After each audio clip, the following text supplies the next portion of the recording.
All right, Chelsea fans, welcome back to another episode of the London is Blue podcast. That is right. We are back with our first Chelsea women's match review of the season. It has felt like a very long time since we got to do one of these. So very, very excited to be back. Of course, with Ollie Glanville, who was on the season preview, and good friend of the pod, Tracy Brown. Tracy, how are you doing? I am very well. And how are you both? I mean, after beating Man City in the season opener, I feel pretty good about the prospects of this season. Ollie, what about yourself? I'm feeling unbeaten, Nick. It's fascinating how that does work. I believe this is 26 in a row. I don't know. Casual number if you're keeping track at home. In this one, we are going to talk, of course, about the 2-1 victory over Manchester City in the season opener, some of the major storylines, and then, of course, we're going to close out by talking about Chelsea's newest mega signing in Alyssa Thompson. But we only do this one way, and that is with a 3-word match review to start this one off. And Ollie Glanville, the honor shall be yours to do the first one of the season.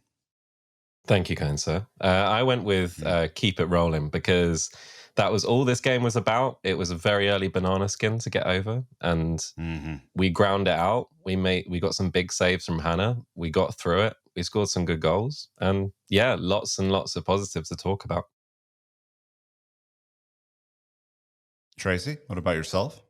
Unbeaten ride continues. I mean, really, let's be fair. A little bit of a shaky start. They sort of come in a bit quicker, but as us, we tend to grow into games. But you know what? I mean, at the end of the day, first one down, nice 2-1 win, and we continue on this beautiful unbeaten run. Yeah, it's nice to be able to say it multiple times. Beautiful unbeaten run. Look, I think for me, this is all about Sonia goes again. Start of a new season. We talked in the season preview, Ollie, about just like what she does and her I don't even know if it's a passion for winning, but her expectation to win and how that kind of like permeates the rest of the team. And it wasn't a perfect game by any means. It wasn't, the best performance we've ever had, but we just weren't going to lose it. And I think that's a really important way to start the season. So let's talk about the match itself. Of course, Chelsea do get the win 2-1 at home. Aggie Beever-Jones in the 31st minute. Maika Hamano in the 64th minute to seal it off before a Neve Charles' own goal in the 70th minute made it closer than it probably was.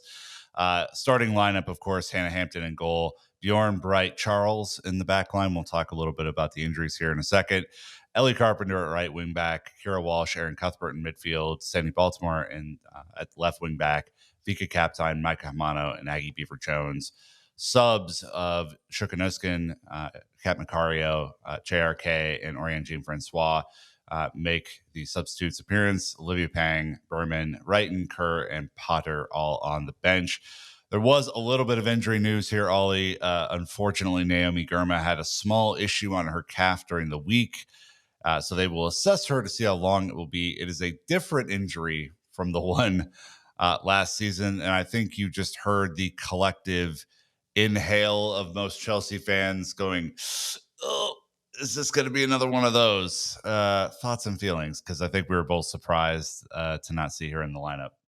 Yeah, especially with Keisha just not being ready yet either. It's a real blow. And yeah, these kind of small issues that keep popping up every season. It's not changed since Emma was here, right? We know that small issue can mean anything from actually a small issue to season ending and like broken leg. We just, you're like, okay. Right? Yeah.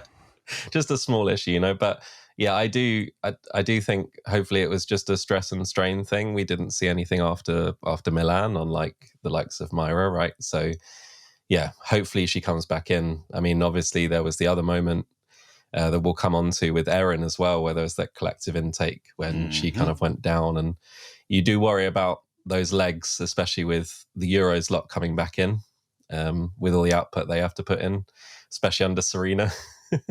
But yeah, I think we just hope it's going to be for the best. But Neve, apart from one moment, stepped up pretty well.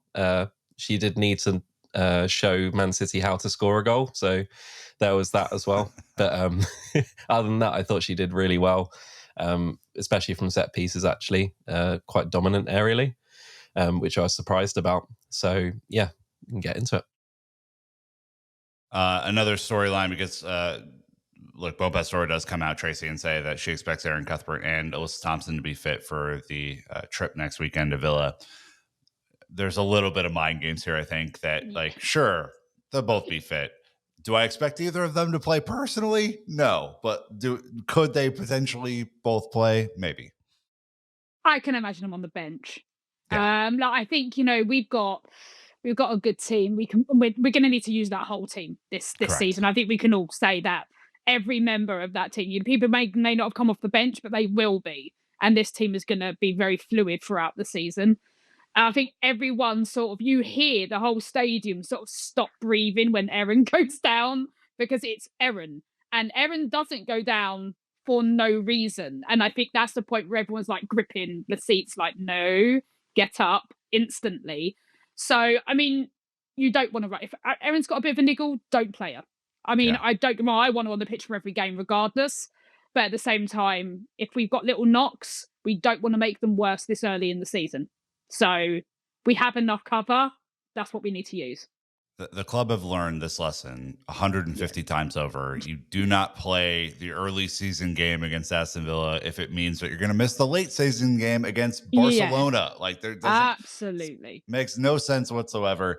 The other thing that we just should quickly reference, because there was a lot of excitement, obviously, about Sam Kerr back on the bench and what that might mean, and our. I think Ollie and myself, our predictions for Golden Boot this year and all that sort of stuff. Sam did not make it. Bombastor said she would not rush the Australian back, saying it was my decision not to make that call.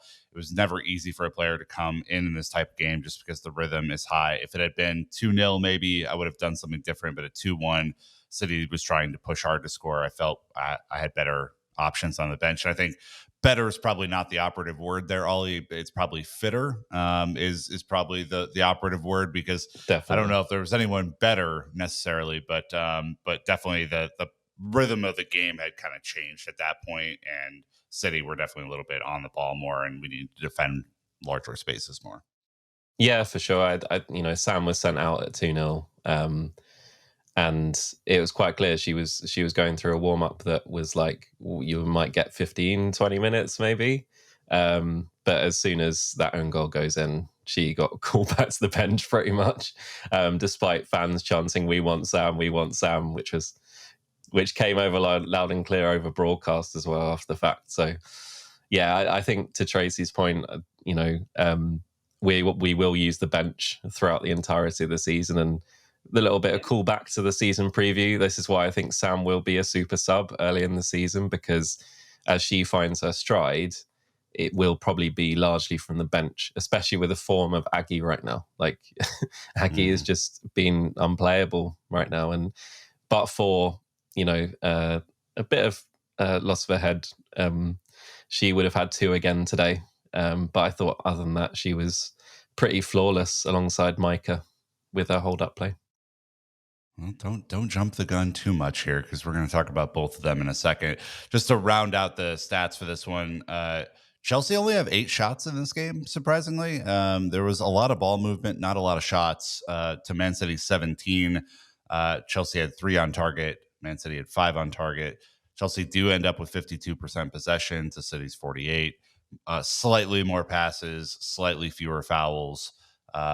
No yellow cards in this game, surprisingly.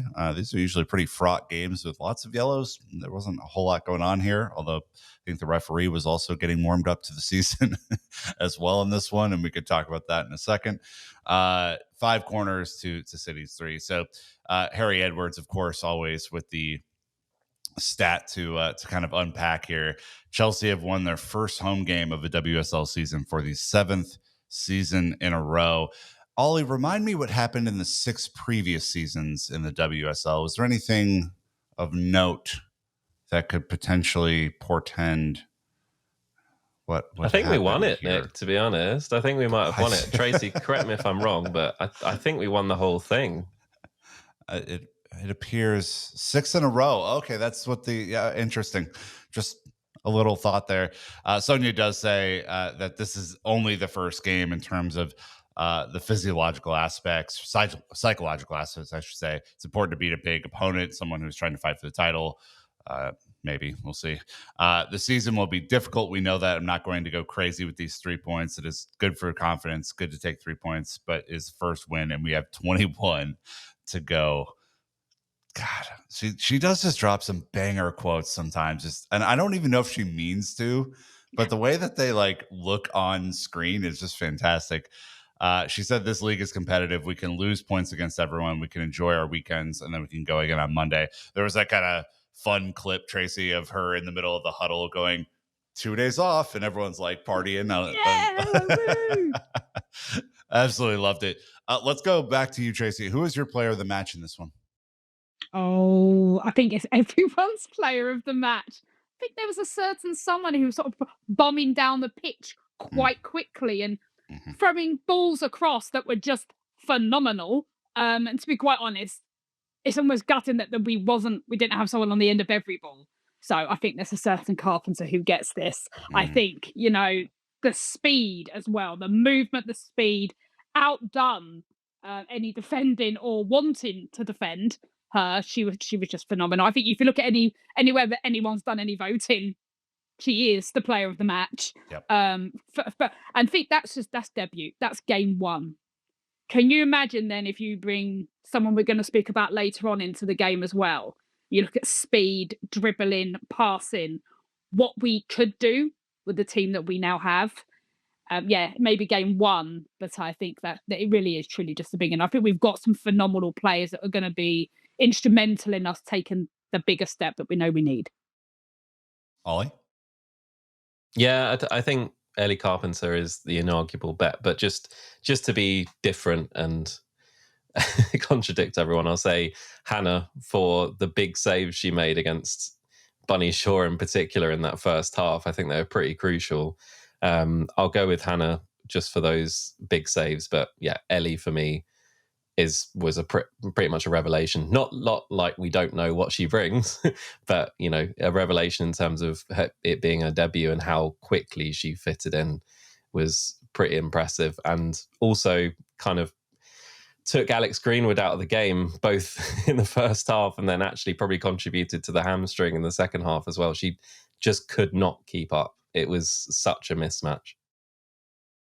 Yeah, you only get one chance at a first impression, and it was a hell of a first impression for sure.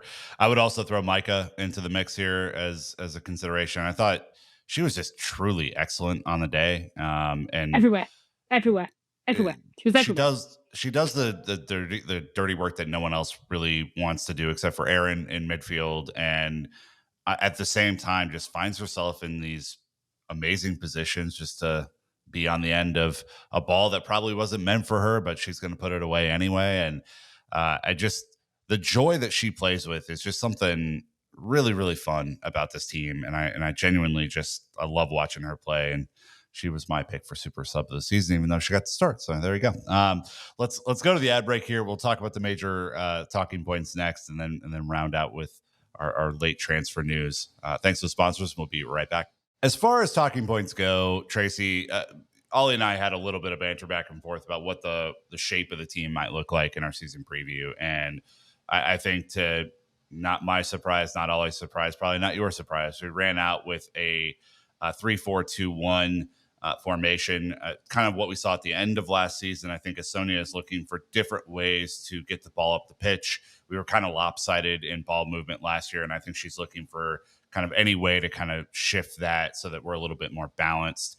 I say that we weren't surprised, but apparently City's manager was surprised by the formation because I mean, it was the quotes he gives at the end of this game, and they didn't even play that bad, but he's like, I never imagined they'd come out in this shape. It's like, so you watched. Did you watch us at the end of last season? Did you see what we're going to do? Okay. Did you see that actually in Sonia's mind, she wants that back line so she can actually have us using those wings in the best way possible? Of course. I mean, if you woke up that day and you didn't know what we were going to do, you really do need to do your research as a manager. I think we pretty much knew how it was going to be, and it worked exactly how we thought it was going to work, and we won. So realistically, maybe as a manager, you might want to do a little bit more research before you play any team. I don't think any of us were shocked. I think, you look at the players on the pitch and you're like, we knew this was pretty much how it was going to be at the back. Yeah, I think, when people look at the back and they're like, oh my God, why are we missing someone? You instantly go to injuries. And as a club, we don't tend to be that honest with our injury news. It's just a little knock for a season. It's out for the season, but it's not a little knock. Are you suggesting for a second that there's a little bit of gamesmanship happening here? Because I frankly won't have it. There's no way. No, but I mean, at the end of the day, I think, I think that was almost an excuse. You can't say that at the end of a game, like, I wasn't expecting this. At the end of the day, you started better than we did. We grew into the game as we always will. I agree. Hannah was phenomenal, but Hannah is, not just England's number one, but she's just growing as a keeper in every possible way. 100%. So no, I wasn't surprised. I think, I think on the day, we got what we deserved. We scored 3 goals at the end of the day. Man City scored none. So look at it that way. We'll work on not putting it in our own net for the next one for sure. Yeah, but preferably, yeah. But yeah. Man City didn't score. What I noticed out of the formation, the way that Chelsea eventually get up and running and moving the ball, I think the formation benefits in a handful of ways. First, obviously Ellie had an incredible debut and was just given all the license to kind of bomb up and down the wing and do what she does. She looked incredibly ready for game one. I think she was probably the fittest person on the pitch in terms of just like stamina and the way that she was able to keep that going. The other thing that I think it did, and I know it's been kind of a bugaboo for both of us, is shortened up the spaces that the midfield had to cover in this game. I know that there was a little period in the start of the second half where maybe the midfield wasn't as good as it was in the first half, but the ball movement in and out of midfield would seem to be a lot easier for Kira Walsh and then Erin Cuthbert as the team kind of linked play. And so I don't know what you thought about that. It's just something that I noticed because the patterns, once we got into a rhythm, the patterns were pretty obvious where the ball was going to go. Yeah, and I think even more than that, it offers another lane for us, right? Because the goal comes from Nat. The goal comes from Nat Bjorn paying it out from the back as a right centre-back. And we know Nay can do that from left centre-back as well, playing it out to Sondi, which maybe didn't work as well in this game. But that kind of right channel absolutely destroyed Man City. Like it's, as Tracy said, you have to watch your opposition coming into the game. And, as much as Lioness fans love Alex Greenwood, putting her left back against one of the fastest players on the planet is an absurd decision. But they don't really have many options out there either, right? So I think it's a tough one. But it just shows, like, you can set up for it. It's a much different task trying to actually stop it. And I think we saw glimpses there of how we can play through the centre, through Kieran and Erin, but we can also just completely subvert that press and just go behind the team instantly. It's really tough to stop someone like Ellie getting in behind you, and we know she has that delivery on her as well. So, as Tracy said at the beginning, I think, pace is going to be such a huge thing for us this season. I mean, we know pace in football is probably the hardest thing to stop, right? Which is why players who are so fast cost so much. But I think what we saw yesterday with all the playing out wide and playing out from the back was really impressive to see so early on. And it shows when we get up to 100% how devastating that can really be. Yeah, Tracy, I'm going to come back and just kind of finish up the Ellie Carpenter talking points since she was your player of the match here. Obviously, this is a player with a depth of experience, someone that Sonia knows. She gives this quote: "It was a great performance from Ellie. I know Ellie by heart, so I was not surprised by her debut for Chelsea and in the league. She's a great player. You could see she brought an immediate impact to the performance and the result. She has this quality, and she's a good addition to our squad. We're proud to have her." Just talk about, like, what, she's a different profile than what we've had in the past in this position. I think in this role has a little bit more freedom to do what she does. Talk about what you saw from her and what that might make for this season in terms of results. I think, just watching her on the pitch, she looked happy to be there. She looked happy for the challenge. You could just see that she was really enthusiastic and just wanted to hit the ground running. And it showed in just the way she played. I mean, the raw when we scored, she said that assist, her reaction was like, this is game one. I've got so much more to show you. And it really showed in that whole discussion. I think if you didn't know much about the women's game beforehand, you'll be in love with her already. I just think because she showed that pure passion. And as a club, we love it when a player gives everything for the badge. She showed it game one. I do think, with the history that she has, the fact knowing the manager as well as she does, I think, when you bring a player in, it's new, got to learn to, and she said herself, this is the first full preseason she's had.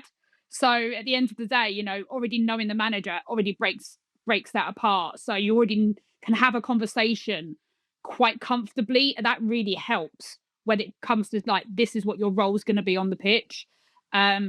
Having freedom is actually just going to make every other team feel very uncomfortable because you just don't know what you're going to get. And I think that pace, I think, really is going to be huge this season. I can see a lot of assists coming. I think, if you're looking at an assist queen for the season, going on just that performance, those numbers are just going to continue to rise. Ollie, this is I think the broader point that I was really impressed with is the passing movement and the timing of her runs. Not only is she fast, but she timed the runs perfectly down that right hand side. I mean, City are probably the best pressing team in the league. I don't think there are many others who could compete with them on that level. Uh, so if you're watching this, do you kind of rethink how you play Chelsea if City are getting beaten that easily? I mean, you can, but if you set up players wide, we're going to hurt you through the middle. Like you can't have both, right? That's football is a really tough game in that sense. If you open up the middle, we'll rip you apart that way because we have quality players in the middle. So I think the City manager made his bed and kind of gave up out wide or tried to stifle maybe Sunday a bit more, and that ended up costing them like really badly, to be honest. I think even on our second goal as well, Greenwood is overwhelmed again, and that's because she's isolated with no kind of help defensively on that side. So yeah, you can set up for it, but it's just going to be very tough to stop. I think going back to the fact that Ellie saying it's her first preseason should scare a few people because she's already delivered at a very, very high level without a preseason. So if she has those kind of minutes in the tank ready to go through the whole season, and we have, potentially others returning to rotate with her and keep her fresh, she'll be a weapon through the entire season. And as we've already established, it works. She's just a very good player. The happiest person in the stadium, I think, was Lucy Bronze, understanding that doesn't have to be every single minute of her season coming up, that she's going to actually have some cover and maybe even will play more of that center back role, just given the way that the injuries are going. So get well, obviously, Lucy, and get that broken leg that you played on the entire Euros healed up. Can't emphasize that enough. Look, Ollie, I'm going to go right back to you. Aggie Beever-Jones gets another goal, which shouldn't surprise anyone at this point. She's truly excellent. Has a big task on hand right now, especially if they're, I think what we both anticipated, they're going to kind of wrap Sam in some cotton wool here at the start of the season, make sure that she's truly, truly ready to get back up to her best as we head into the run-in later in the year. But a young player still given a ton of responsibility over the last two seasons. But this is like, to me, like you are the striker of the team now. Like you're not just the heir apparent, you're the apparent. And, obviously could have had a couple, but does get the opening goal. And it's an excellent team move that puts her in a position to do that, to lead the line. What were your thoughts on Aggie's performance on the day? Yeah, I mean, excellent. I mean, I think, it speaks volumes that she's still so self-deprecating about the fact that, oh, Ellie put it on a plate for me. It would have been a joke if I missed, kind of thing. It's like, no, you made that run. You cut across the defender, who was probably Gracie Pryor, given her performance, and put it in the back of the net. It was all you making that run, because otherwise Ellie Carpenter's cross goes to waste, right? I mean, what I think was so impressive about this performance from Aggie was her hold up. So as she's broken through, we know she can score goals. We know she can play, facing goal and be such a danger running with the ball. But what the criticism has been of her as a 9, especially, is back to goal and not really keeping the ball as well. But in Maika, she has that kind of ability already, and understanding there with them, right? They're such great friends that she knows if she comes deep, then Maika will be there as to lay it off, and it just works. Like, City didn't really have an answer for that out ball. When they were pressing us high, we were just beating that press with Hannah or one of the defenders, playing it over the top to her, and she was keeping the ball. And that's such a weapon, right? Without Myra, especially until probably the new year, not having that hold-up play is pretty devastating in terms of us being able to advance the ball against a high press, right? So if Aggie can do that, lay it off, and score the goals like we know she can. I mean, she's got the last goal of last season. She's got the first goal of this one. She was top scorer last year, despite what the glorified popularity contest will tell you. Like, she's a very good player. And I think it's quite startling to watch how kind of linear her progression is going up in terms of what she's adding to her game, and while still scoring, while still kind of taking on almost like a leadership role among the very youngest players. And I think when we come on to later players like Alyssa Thompson, I think Aggie will be in that kind of mentor role around establishing what it means to be playing for Chelsea and the kind of levels that we need to reach, because she is the perfect example of an academy product breaking through, earning it, and just establishing that level, because none of us at Chelsea now expect her to be less than, right? We know the level she is, and that's a brilliant reflection on her, and it's all the hard work she's put in and all the time she's listened to coaches saying, maybe nicely or not so nicely, things she needs to work on. So yeah, I couldn't be more happy for her, really, and long may it continue. Tracy, I every time I see Bon Pastor's quotes, or formerly, of course, Emma Hayes quotes on Aggie, they're always tempered a little bit, and I think it's like, I don't know if it's an intentional thing or if that is just the way that she gets motivated, is by not having the quotes go sky high, or whatever the thing is. But it always seems like, oh no, she's really great. She's just on the cusp. It's like, I think she's there now. Like, I think she's firmly there. And like, with all of the talent, some of Ollie and I talked about in the season preview, but all the talent in this attack, it went healthy, of course. I think she's going to play a hell of a lot of football this year. She'll play loads. I think what it is maybe it's almost that sort of management protection of a younger player. So in the back of your mind, you're not thinking, you wouldn't say the same about Sam Kerr. You wouldn't word it the same. So I think maybe it's still that she is still young. So I am going to protect her slightly in how I use my language. But I think everyone knows just how strong Aggie is. And I think because she is Chelsea through and through, as you were talking about that leadership for the younger section of our team, of course, because she's lived and breathed this club from a very young age. And actually, every time she puts that shirt on, she's playing for everything she's brought up with. She's grown up in that shirt. And I think the passion and pride she has shines through in every game she plays. And she's so hard on herself if she doesn't get something right. You see it. It's like, I've let everyone down. She takes that all on board, those very young shoulders.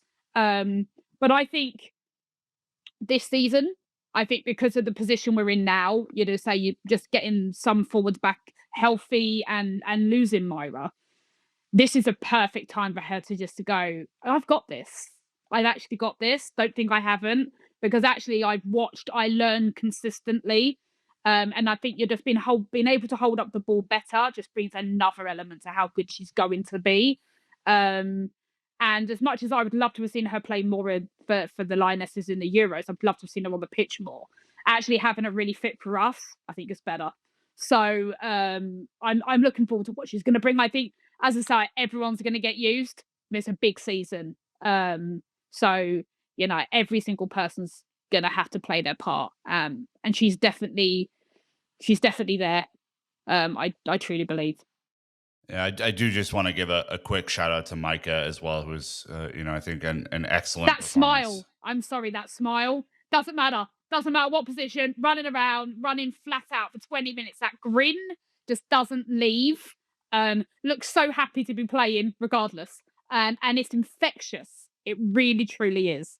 And everyone's happy when she scores. I love the team rallying around her. I think that's that celebration was so beautiful. The celebration was so beautiful. Yeah, very, very cool. I mean, she's a vibes person within this team. I think she lifts a lot of people because I don't think she knows how to be cynical, which, man, what an amazing thing that must feel like. I was not born with that trait personally, but when I when I look at her, I'm like, man, what a just pure joy, excellent effort. I mean, she literally does everything on the pitch, and I just end of last season doesn't play that much. Ollie maybe is kind of an afterthought when you look at some of the profiles within this group, but I think with the effort that she gives, it's kind of hard to ignore. And if she's able to score on the occasions in which she does have that confidence from the manager, it's just going to make this team a whole different animal to go up against. Yeah, for sure. I mean, she's a smiling assassin, right? Like, she's just a very, very good player, a very good young player that she's not afraid to kick you off the ball. She's not afraid to bundle you into the stands. She'll smile when she's doing it. She's very happy to smile when she's doing it. But, Agasol, she found out last season that there are very few players in world football who can mark a creative midfielder out of the game like Hamano, right? Because she has that intelligence about when to press, about where to be. And I think we saw in the game the difference between Vika, who much prefers that kind of attacking side of the game of being on the ball, versus Maika, who's much more comfortable just harassing defenders essentially on the ball and midfielders as well. And I think she just looked very comfortable in that position. And we go back to last season, as you say, when she wasn't really being used at the end, and there were worries about him, potentially her, being moved on, unbelievably. But I think she's immediately shown that value in pre-season, and she's completely earned the start against City and shown once again that belying her years, she's a very intelligent, mature footballer on the pitch and is capable of enacting those tactical plans that Sonia obsesses over weekly. And she can just go out, plug and play, and just deliver. And I think if she can get those goals back up to where I think we know she can get to, maybe as a late runner in that kind of 10 role, she can be really, really dangerous for us this season, because people are just not going to mark her in the same way they will Aggie, or the same way they will Sam, or the same way they will, having to deal with Ellie out wide, or Sondi on the other side. So I think she could sneakily go double digits for goals this season. That's my prediction. She's a starting forward for Japan. I mean, this is like, this is a serious player that we're talking about, Tracy, and someone who not only does, I think the dirty work and stuff like that, but when Ollie was talking about the connection in this 3-4-3, for lack of a better description, those knockdown balls potentially from someone like Aggie or Sam, if they can't hold on to it perfectly, her anticipation for where the ball will go. And like you saw, that was a huge pattern of play, right? Where the knockdown was to her, and then she was able to advance it and make the right pass up. And that's just a great, direction for the ball to flow in this team. Oh, she had a flawless game. I mean, she really did. I mean, she was everywhere. And I think she irritates defenders. She irritates them because you don't know which way she's going to turn. I mean, the fact that she's small in stature, actually, you can't keep up with her because you don't know what she's going to do. And actually, she's got more ability, as you say, than people maybe give her credit for.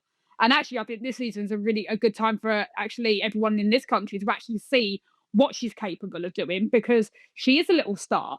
And you know what? The fan base love her. And I think it's because obviously that smile is contagious. But I like the fact that she's putting players on their backside. I like the fact that you think she's small and she isn't going to do anything, and she's barging players out of her way. Actually, it actually should say to teams, how are we going to mark this Chelsea team? Because how do you mark her? Because she's everywhere.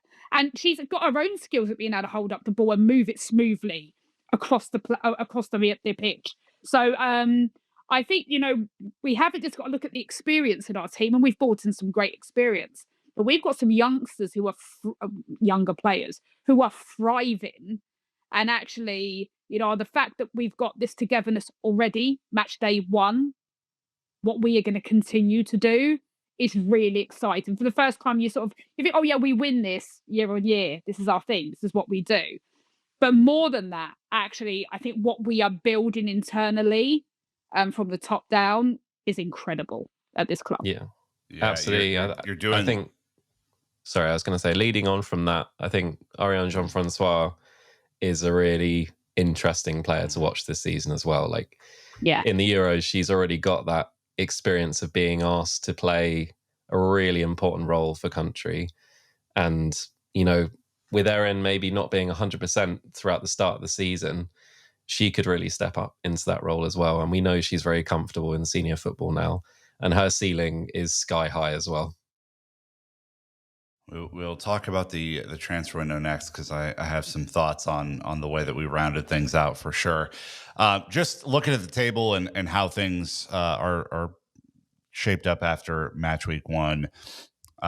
Arsenal are top just on goal difference, 3 points for them, 3 points for us. There's a lot of other stuff going on, but I think, in terms of our league position, United are up there with their goal difference as well. Everton, standout performance. So Chelsea are currently in 4th, just on goal diff, but we've already played Man City and everyone else hasn't. So I think that's going to be a fun thing to watch everyone else go through. Spurs do get a victory. I think they had like 3 all of last year, so maybe this is their like quick allocation of wins. It was a late penalty. I mean, it was a late pen, so yeah. There you go. Charity hits everybody, which is fun.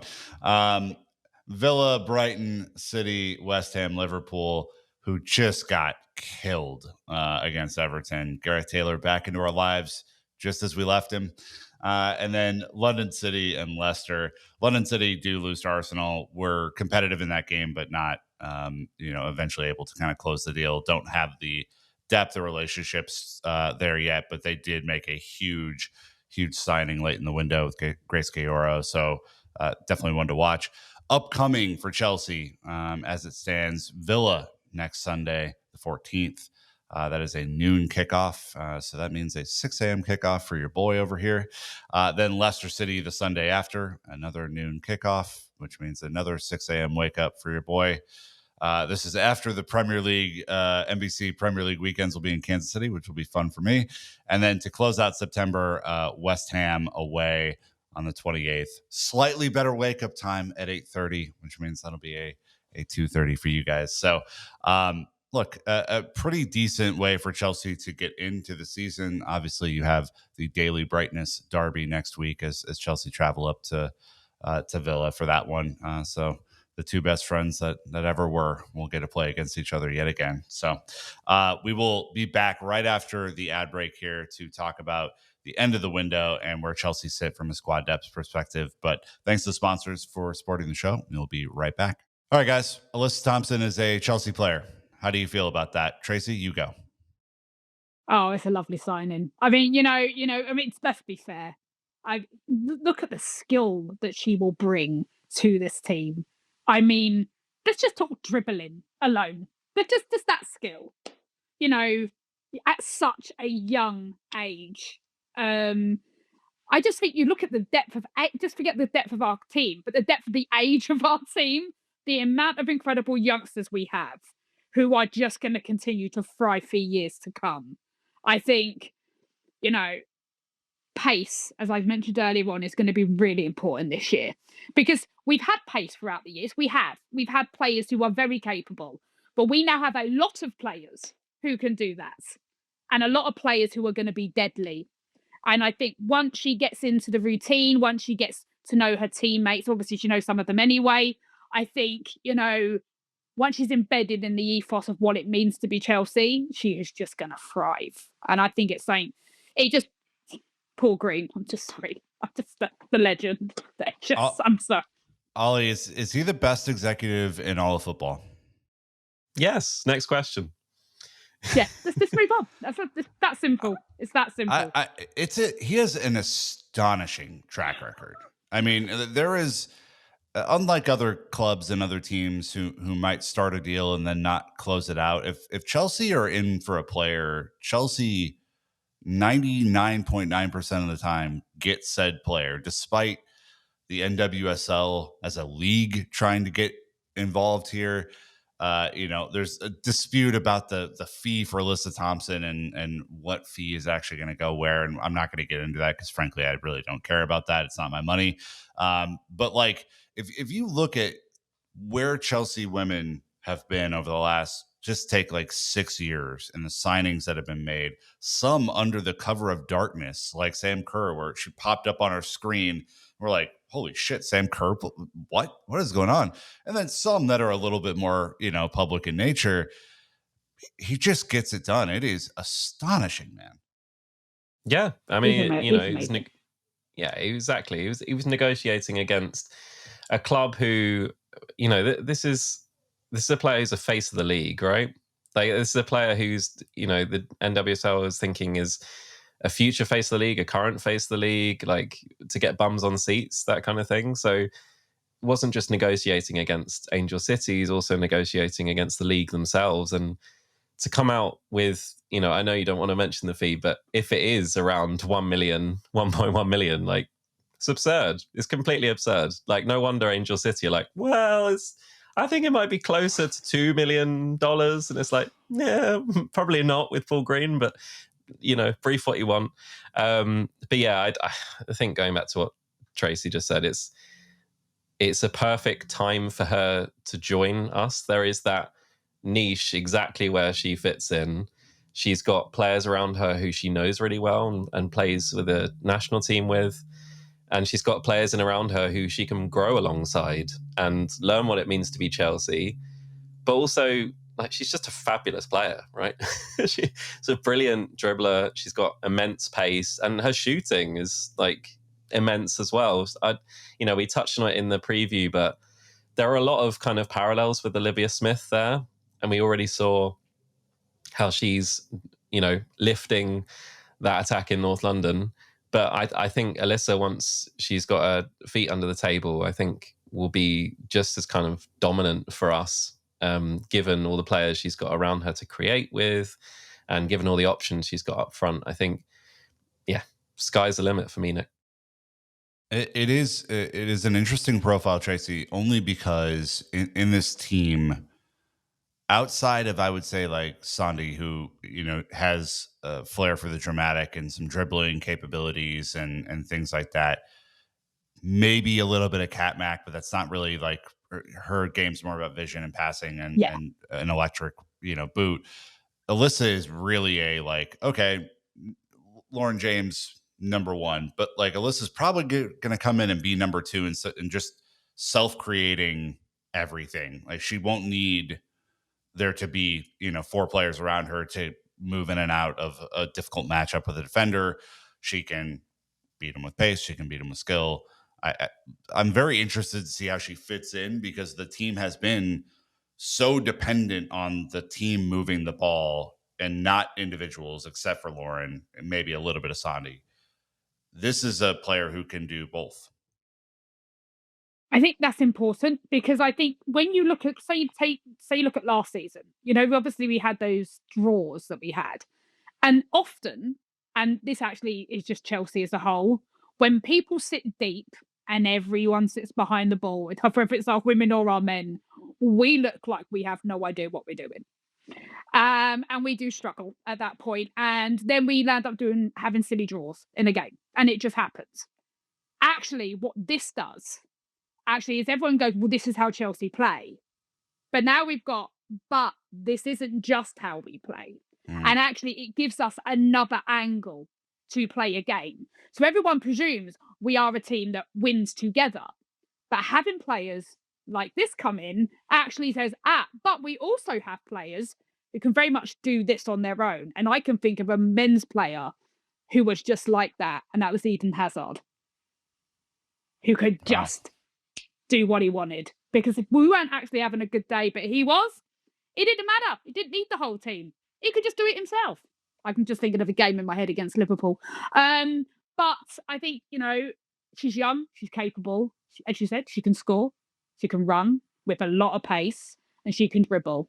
I'm really excited about what she can bring to this team. And I know this is the first season and everyone has to embed themselves into a team. It does help having her international teammates in the squad already. But I think when she hits the ground and as she progresses throughout this season, she is going to be an incredible player for us. Yeah, and I will just say this is not the same as the men's game where the high price transfer comes in and has to start right away and has to make the impact and otherwise people are going to lose their minds. I think she will be given time to bed in. I think she will be given time to learn how Sonia wants to play. Sonia does go on to say here that she's a player that will have a big impact on the team. I think it's important for us to have depth, but also have healthy competition in the squad. Looking at you, JRK, looking at you, Guro Reiten. This is a player who can play both sides. It's going to probably be coming for your jobs right now, but also have healthy competition. She said we already planned earlier in the transfer window to bring her into the squad. So it took quite a long time, but I'm really pleased. Again, the quotes are just I think they're unintentionally great, and I love it so much. This is basically saying the quiet part out loud, Ollie, which is, wanted her in June, and it took until September 5th. Yeah, she wanted a preseason with her, right? Yeah. But yeah, I do like the kind of it's almost like a dig in the ribs, right, for the NWSL, just being like, look, we knew we were going to get her. You're just delaying the inevitable, right? Once Paul Green went out there, it was over. But yeah, I just can't wait to see her get started. I'm thinking about bringing her on against tiring legs and just how much of a cheat code that will be off the bench. And we could play her and Ellie down one side, as you said, Tracy, and just be catch either of them, just either of them. Try, just go ahead. So yeah, I can only see fun in our future, Nick. Well, like that 2020 season where it seemed like we had a breakaway with Frank Kirby and Sam Kerr every other possession. That relationship. One-on-one. That was a beautiful relationship. That was so good. Just on a note here, Alyssa has had some injury stuff in the past, and so her stats maybe aren't eye-bulging impressive in terms of when you think about a player of this size coming over to the FA WSL. 15 goals, 11 assists over the last 3 seasons. Did deal with injury. Is only 20 years old. Must be said. She's started and played as many games as possible for Angel City. This is a new organization within the NWSL that is trying to do things a little bit different, have a different profile of ownership. And I think they really are trying to do their best. One interesting note from all of and there's some great, I would go to Chelsea's website and look at all the great content they put out, because I do think her personality is another one that people are going to fall in love with pretty straight away here. But she does talk about, obviously being a member of the U.S. women's national team, her relationship with Emma Hayes. And I'm just going to read these quotes because I thought it was telling that this was not just a sell job from Emma that she comes here. It was are you really sure about this sort of line of questioning, which I thought was great. So she says, Emma always talks about her experiences at Chelsea and the national team, how much she loved it. But when I talked to Emma about coming here, she really wanted to make sure this was the right decision for me. She really supports her players. She was asking me the right questions to really make me understand if I truly wanted to be here or not. having her prod me with those questions helped me know in my heart I actually did want to come here, even though it would be there would be difficult things that I might face. And I think that this is like I think you could make the assumption if you were outside of the Chelsea bubble that Emma Hayes directing traffic on Katmac and Naomi Girma prior to this, and now Alyssa Thompson, you could argue 3 of the biggest stars in the U.S. women's national team, that she would just, she'd set out the traffic cones and have them drive down the lane to Chelsea.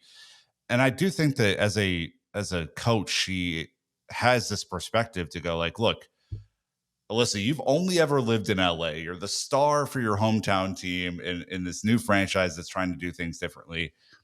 You play with your sister in the team, someone that you've been connected at the hip with your entire life. Are you sure about this? Like, are you sure? Because it is going to be different. It is going to be difficult. She's going to go through stuff in this league that she wouldn't necessarily go through in the NWSL.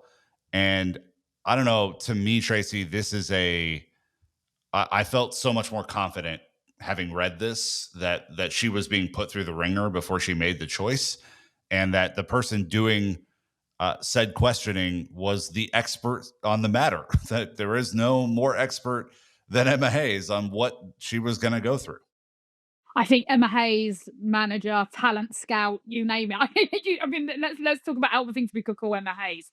And actually, one thing that Emma Hayes has always been very good at is nurturing our young players. And she looks at a player that's young, who is young, who is going to be leaving the country and doing something different. And she's asked her the right questions. I think something that also helps though is she's not like the only player from the USA international team that's in the squad. So she's coming over and she already has friends here.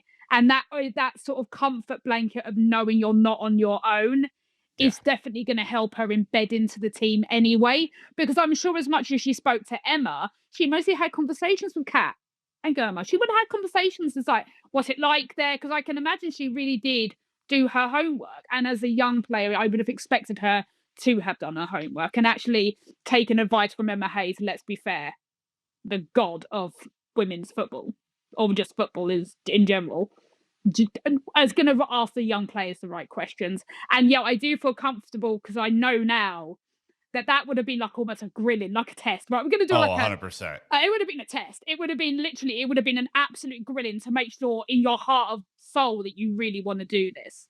And actually that does, because now I know I'm getting a player that wholeheartedly has everything in her to give it for this team. Well, and that's our team. Yeah. Ollie, think about the implication of this too, because I think this line of questioning, again, it makes me feel confident because Emma would go, hey, the World Cup is in 2 years, right? You are potentially going to be a huge player for us in that tournament. Yep.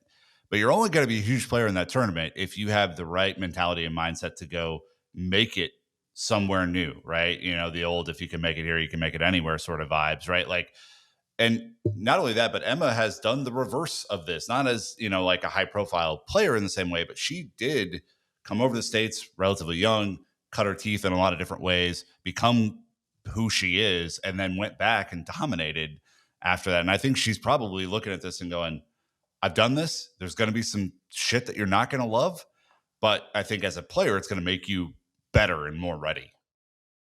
Yeah, 100%. And yeah, Emma's always going to ask the right questions. I think it speaks volumes actually about how sold she is for the project. I mean, going back to Paul Green, like clearly, he's done a lot of explaining and actually with her family as well, just, allowing them to be bought in as well. And it was very clear in the signing on process that, they were a massive part of that as well. And it's a huge life change for her at 20 years old. And as you say, LA is a hell of a, it's a hell of a city. It's very different to what she's going to experience at Cobham. And, the weather's going to be very different. And I'm sure she spoke to Nay and Kat about that as well. But yeah, I also found it immensely amusing that Angel City signed up her sister for 3 more years, like the day after she signed. Locking you down. Locking you down. I'm locking you down. But Alyssa was on 3 more years when we came in before. So, I mean, there's only so much you can do. But, in all seriousness, I think Angel City have kind of come up from the ground in terms of wanting to be this really supportive environment where young players can thrive and where they can really show themselves and become the best of their ability. So I think, again, it speaks real volumes that to come to Chelsea, where there is, frankly, a much bigger spotlight outside the celebrities that Angel City have, obviously. But in terms of the expectation, the pressure, the kind of fan environment around us, because we do have massive expectations. We expect to win every year, right? So I think it speaks volumes that she does sound fully bought in and very confident in her heart about moving here. And that shows just how kind of supportive the environment she's coming in is and how good the kind of project that Paul Green sold to her is as well, right? And, that fills me with immense confidence, as Tracy was saying. Yeah, I mean, she goes on to say here, I love LA. I love playing there. I love being with my sister. I love my family. But I know that I want more for myself and I want to experience different things. I feel like Chelsea's an amazing club. Definitely a difficult decision to make to leave my friends, family home. I've never left home before, but once I heard about the offer, I really wanted to do it. I knew it would be so good for me. I felt like I'd be able to grow not just as a player, but also as a person, that will happen immediately. You're thrown into a new environment, somewhere that is, culturally different than where you grew up. And there's going to be things that you have to adjust to, not only in football terms, but just in life terms. You're going to grow up at the speed of light between now and 22 when you're playing in a World Cup, which is going to be really, really exciting. She was not the only business done on deadline day. So a couple just notes here before we kind of look at the final squad composition, guys. Georgia Fox and Femke Liefding both go to Newcastle on loan to play a little championship football this year. It's going to be really interesting to see kind of where their development goes. I don't think we originally signed Liefding with the goal that she would be in the championship for a season. I think it's just a sliding doors moment of getting hurt at the wrong time and needing to rebuild confidence after making the journey last January. And then Bernabe obviously leaves to Liverpool on a permanent, where she spent last season on loan. I think that's probably a good move for all parties involved. Notably, though, Alber, Potter, Aspen, Berman stay with Chelsea, all young players who we thought may or may not potentially leave on loan. I think that does kind of reaffirm how Chelsea are kind of thinking about the youth movement within the squad. And, there's this really helpful graphic that good friend of the show, Harry Edwards, puts out of the depth and strength that this team does end up having for at least now until the end of January before more moves can be made. And that Paul Green will be, as Sonia put the other day, just observing. We're just observing the environment around us. No plans whatsoever. We're just out there looking. Chelsea's projected squad, of course, there's a lot that could happen here in terms of injuries and comebacks and stuff. But let's just take it from striker all the way down. Why don't we? Sam Kerr, Aggie Beever-Jones, Myra Ramirez. Just power. fucking absurd. It's just like you read that and it's like, oh my god, it just makes you smile. I mean, just the names on there, the experience on there, and teams wish they could have one of those players. Yeah, we have three of them. They have right wing as JRK and Mara Albert, left wing as Alyssa Thompson and Guro Wrighton. Guru's always going to be my girl. I'm sorry.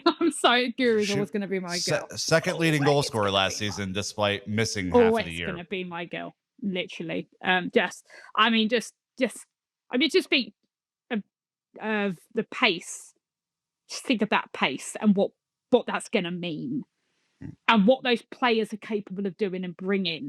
Even if you rotate them through the games, we're going to have a lot of games this season, a lot of rotation, and as obviously you're talking big names sitting on the bench, when they come on, they're going to be just as hungry.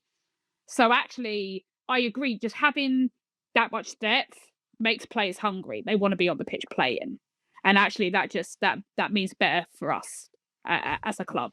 So exciting times down those wings for sure. And Ollie, if you thought that was good, how about our attacking midfield options of Kat Mack, Lauren James, and Maika Hamano? You just have to laugh, don't you? Like, I mean, You do have to laugh. in terms of attack, like we're not even, you could add. I guess you could push Vika further forward. You could have Lexi up there. Like there are other like young options that you can have around there as well. And yeah, you put Nuskin up there. Nuskin's quite capable of banking the ball in. Baby. I mean, seriously, it's like just rotate that. I mean, you could just move that lot around. Let's be fair. You could just literally just turn that little triangle, just keep turning it, because everyone in each of those positions is capable of going up and attacking and scoring. 100%. Scary, but not for us, Nick. Yeah, scary, but not for us. Midfield, of course, Kira Walsh, Aaron Cuthbert are kind of the incumbents there. Shuka Nuskin, Vika Kaptein, Orangine Francois, and Lexi Potter making it into the roster, which I think is great for her, and another sign that Chelsea are both trying to win now and trying to win into the future. The wing backs, Sandy and Ellie, I think will continue to play in those roles. Neve Charles can obviously play wing back, as we've seen multiple times. Lucy Bronze will probably prefer playing wing back to what she had to do last season, which was kind of everything. And then assuming that the center backs are all healthy, you will have a back three of Naomi Girma, Millie Bright, and Natalie Bjorn, with some backup in Kadisha Buchanan, Valerie Berman, and Brooke Aspen. Super, super strong, as we talked about in the preview. And then goalkeeper Hannah Hampton, Olivia Pang, Becky Spencer.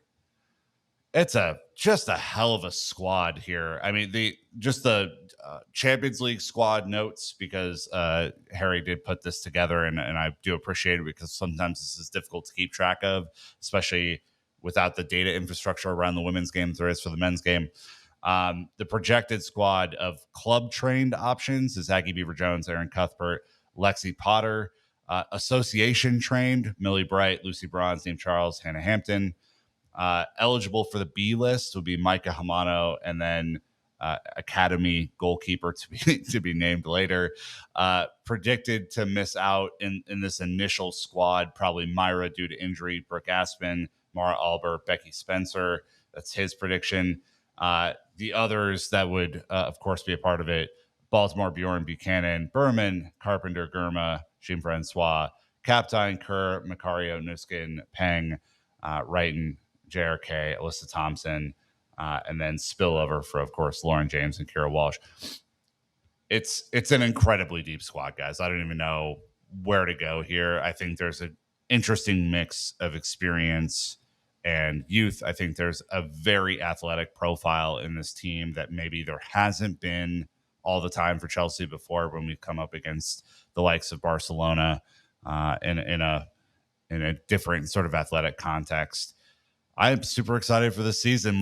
I'm gonna go, Tracy, to you for the closing word here as we look ahead. What are you most excited about for this season?